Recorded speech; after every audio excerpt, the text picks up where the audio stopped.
ఈ సంవత్సరం మా బాబు చదువుకుంటే మా జీవితం మారుతుంది, మా బతుకు మారుతుంది, మా నాన్న మారుతుంది అని చెప్పి ఎంతో మంది ఆశపడేదాన్ని ఆశను అడిగాల్సినటువంటి కేంద్ర ప్రభుత్వాన్ని మనం అందరం ప్రశ్నించాల్సిందిగా తెలియజేస్తా ఉన్నాం.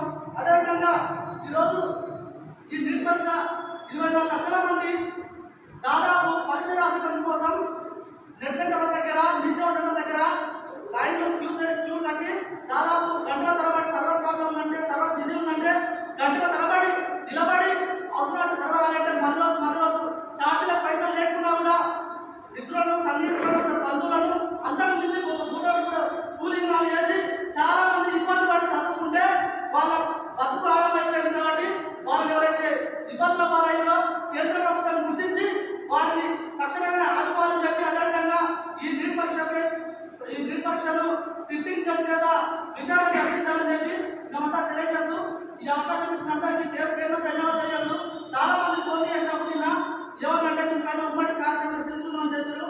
సో ఇప్పుడు ఆ ఉమ్మడి కార్యక్రమం తీసుకోవాల్సింది మనం తెలియజేస్తా ఉన్నాము. సో అందరం నిర్ణయించుకోవాల్సింది తెలియజేస్తాము. దీనికోసం మరి